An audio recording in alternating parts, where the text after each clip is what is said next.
Hello guys welcome to my new blog. आजको हाम्रो यात्रा चाहिँ स्वयम्भू हुँदै फर्पिङ हुँदै मोहिनी झर्ना जाँदैछौँ। काठमाडौँमा चाहिँ धेरै गर्मी भएको कारणले धेरै गर्मी बढेको कारणले हामी नेचुरल स्विमिङ पुलको खोजीमा जाँदै गर्दाखेरि चाहिँ हामीले मोहिनी झर्ना चाहिँ चुज गऱ्यौँ। ल गाइज अब चाहिँ सुरु भयो हाम्रो बाटोको यात्रा।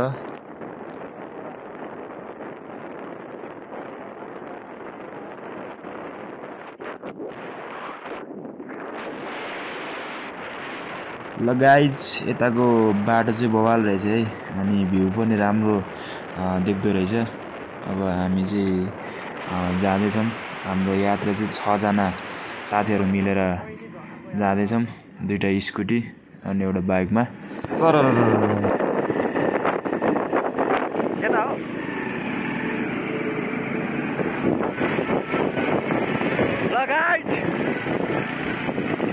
लगायत हामी गाउँ छिर्यौँ झन्डै ठोकेनौँ।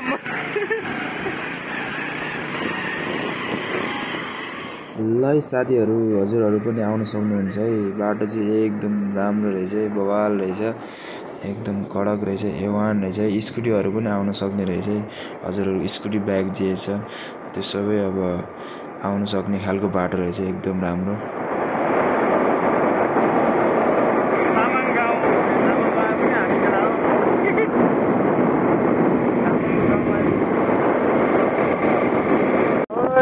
क्या खतरा बाटो ल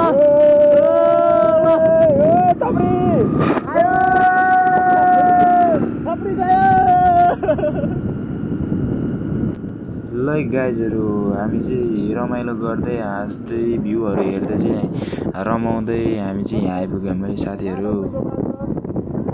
अनि यो भ्यू पनि बवाल छ यहाँबाट होइन।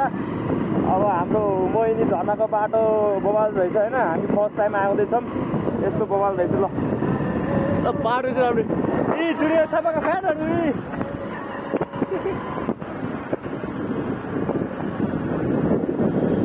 गीत बजाऊ।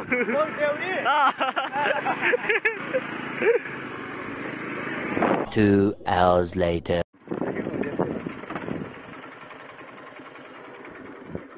केटाहरूले एक्सिडेन्ट गराएछ यार।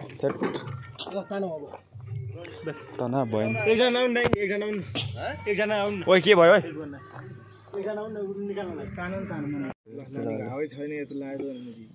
थोरै माथि टुप्पामा त बान न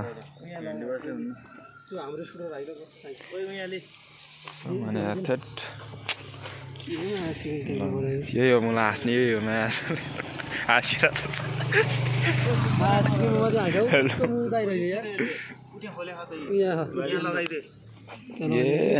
केटाहरू ल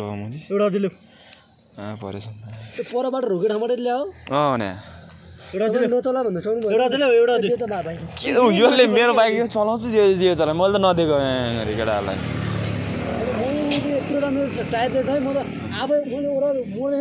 चिप्लिन्छ भयो त्यो त भने परैबाट ब्रेक हानेर ल्याउनु पऱ्यो नि त। नि हामीले त यहाँ बसेर फोटो खिचिरह होला भन्दा त भ्लग बनाउँदा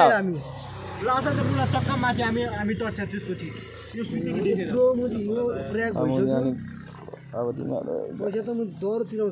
यो फुटिसक्यो यो यी म टालेर मान्छ मलाई अर्काको मेरो स्टिकर थिएन, कहाँबाट आयो भने देख्दैन। हामीभन्दा चलाएको तिनीहरू।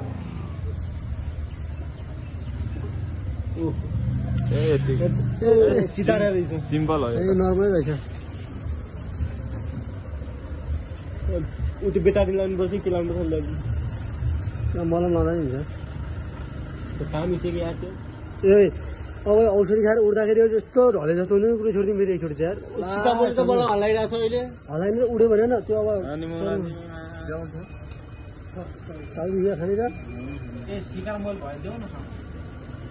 केटाहरूले स्कुटी गुल्टाएर मेडिकलमा अलिअलि उपचार गरेर हामी चाहिँ हाम्रो यात्रालाई सफल बनाउन लाग्यौँ।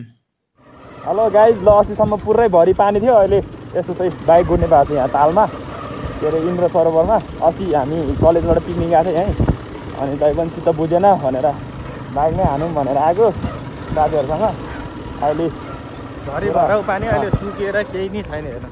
ल पुरै खाली छ। ल माथिसम्म थियो अस्तिसम्म माथि पुरै माथिसम्म थियो अहिले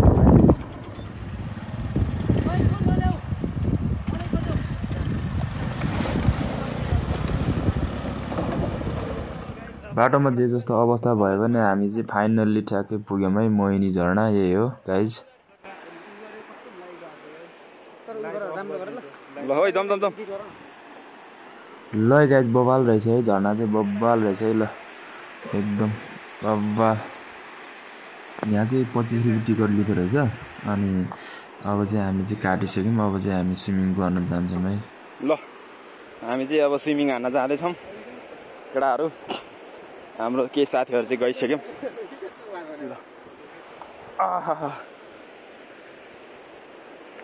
ल यार आयो खुट्टै दुख्यो यार हैट ल हजुरहरू पनि आउन सक्नुहुन्छ यस्तो गर्मीलाई चाहिँ निवारण गर्नको लागि यस्तो बवाल छ है ल बाटो यहाँ हो झर्नाको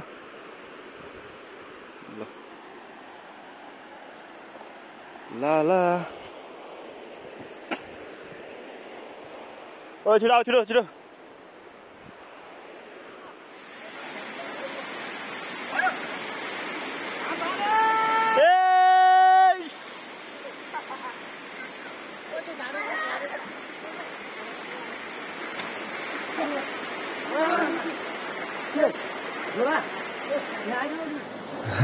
ल एमडी भाइ चाहिँ यहाँ घाइतेलाई चाहिँ नुहाइदिँदैछ है घाइतेलाई चाहिँ नुहाइदिँदैछ एमडी भाइ साथी भएपछि यत्तिको चाहिँ हुनुपर्छ एमडी भाइ साथी भएपछि यत्तिको चाहिँ हुनुपर्छ है ल साथीको नाता भने यस्तो हुनुपर्छ अनि एमडी भाइलाई चाहिँ स्विमिङ गर्न नआउँदो रहेछ यसो मैले नि अनि अलिअलि हेल्प गर्दै सिकाइदिएँ अनि उसले चाहिँ लाइफ ज्याकेट चाहिँ लगाइरहेको थियो त्यही पनि उसलाई चाहिँ मैले अलिअलि टिप्सहरू दिएँ अनि मैले टिप्स दिइसकेपछि उसले भ्यागुत्ताकट स्विमिङ हानिरहेछ अनि हामी फर्कियौँ अब फर्केको काठमाडौँतिर है हामी चाहिँ फर्किसक्यौँ हाम्रो अघि जाँदाखेरि चाहिँ अर्कै बाटो थियो अब आउँदाखेरि चाहिँ अर्कै बाटो हो अब हामी चाहिँ यो ड्याममा एकछिन घुमेर त्यहाँबाट सिधै काठमाडौँतिर लाग्छौँ बाटो चाहिँ यस्तो कच्ची रहेछ अब त्यहाँ पुगेपछि कस्तो हुन्छ बाटो राम्रै छ भन्ने सुनेको थिएँ यहाँको पब्लिकहरूले भनेको हामी चाहिँ ल जाँदैछौँ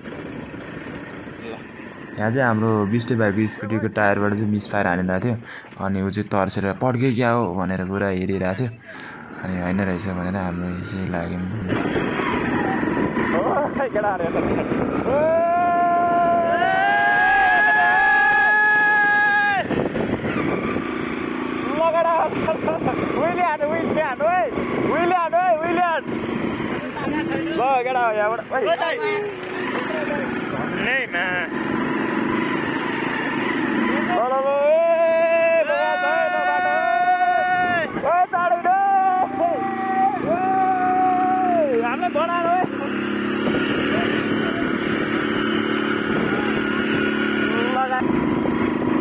फाइनली हामी यहाँ ड्याममा आयौँ ल गाइजहरू यहाँ चाहिँ आर्मीहरूले चाहिँ भिडियो गर्न नदिँदो रहेछ अनि हामीलाई चाहिँ डिलिट गर्न लागेको थियो है माथि डाँडाबाट झरेर यहाँ बसिरहेछौँ